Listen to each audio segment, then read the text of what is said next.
ಬಸವೇಶ್ವರ ಏತ ನೀರಾವರಿ ಮತ್ತೆ ವಿಳಂಬವಾಗಿದೆ. ಲಕ್ಷಾಂತರ ರೈತರ ಕನಸಿನ ಯೋಜನೆಗೆ ವಿಘ್ನ ಉಂಟಾಗಿದೆ.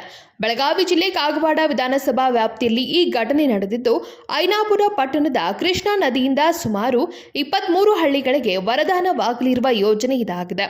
ಮೊದಲ ಹಂತದ ಕಾಲುವೆಗೆ ನೀರನ್ನ ಇಲಾಖೆ ಪೂರೈಸಿದೆ. 63,000 ಎಕರೆ ಕೃಷಿ ಭೂಮಿಗಳಿಗೆ ನೀರು ಪೂರೈಸಬೇಕಿದ್ದ ಯೋಜನೆ 10,000 ಕೃಷಿ ಭೂಮಿಗೆ ಸೀಮಿತವಾಗಿದೆ. ಭೂ ಪರಿಹಾರ ನೀಡದೆ ಅಧಿಕಾರಿಗಳ ನಿರ್ಲಕ್ಷ್ಯ. ರೈತರಿಗೆ ಇನ್ನೂ ಫಾರ್ಮ್ ನೀಡಿಲ್ಲ. ಹಾಗಾಗಿ ಪರಿಹಾರ ನೀಡದ್ದಕ್ಕೆ ಕಾಲುವೆ ಕಾಮಗಾರಿಗೆ ರೈತರು ವಿಳಂಬ ತೋರ್ತಿದ್ದಾರೆ. ಕೇವಲ 200 ಮೀಟರ್ ಕಾಮಗಾರಿ ವಿಳಂಬದಿಂದ 7 ಹಳ್ಳಿಗಳಿಗೆ ನೀರಿನಿಂದ ವಂಚನೆಯಾಗ್ತಿದೆ. ನೀರಾವರಿ ಇಲಾಖೆ ಅಧಿಕಾರಿಗಳ ನಿರ್ಲಕ್ಷ್ಯದಿಂದ 16 ಎಕರೆ ಭೂಮಿಗಳಿಗೆ ನೀರು ಪೂರೈಕೆ ಆಗ್ತಿಲ್ಲ. ಇನ್ನಾದರೂ ಅಧಿಕಾರಿಗಳು ಇತ್ತ ಗಮನ ಹರಿಸಿ ನೀರು ಪೂರೈಕೆ ಮಾಡ್ತಾರಾ? ಕಾದು ನೋಡಬೇಕಾಗಿದೆ. ನೋಡ್ರಿ, ಇಲ್ಲಿ ತನಕ 2-3 ಹಳ್ಳಿಗೆ ನೀರು ಬಂದಿದಂದ್ರೆ ಎಲ್ಲರಿಗೂ ಬಂದಿಲ್ಲರಿ. ಮುಂದಿಂದ ಎಲ್ಲ ಹಳ್ಳಿಗಳಿಗೆ ನೀರು ಬೇಕ್ರಿ.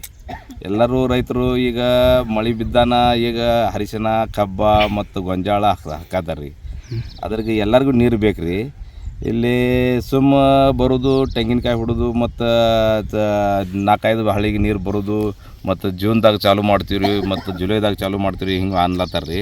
ಮುಂದಿನ ರೈತರು ಏನು ಮಾಡ್ಬೇಕ್ರಿ? ಮುಂದಿನ ರೈತರು ಭಾಳ ಕಂಡೀಷನ್ ಬೇಕಾರೈತೆ ರೀ. ಇನ್ನು ಹಂಗೆ ಮಳೆ ಭೀ ಆಗಲಿಲ್ಲ ರೀ ಜಾಸ್ತಿ. ಮತ್ತು ಎಲ್ಲ ಬಸವೇಶ್ವರ ನೀರಾವರಿ ಚಾಲು ಆಗ್ತೈತೆ ರೀ ಮತ್ತು ನೀರು ಆಗ್ತೈತೆ ರೀ. ಅದ್ರ ಸಲುವಾಗಿ ರೈತರು ಎಲ್ಲ ಕಬ್ಬು ಹಚ್ಚಾರ ರೀ, ಗೊಂಜಾಳ ಭೀ ಹಚ್ಚಾರ ರೀ ಮತ್ತು ಹರಿಶನ ಭೀ ಹಚ್ಚಾರ ರೀ. ಅದಕ್ಕೆ ನೀರು ಬೇಕಾಗಿತ್ತು ರೀ.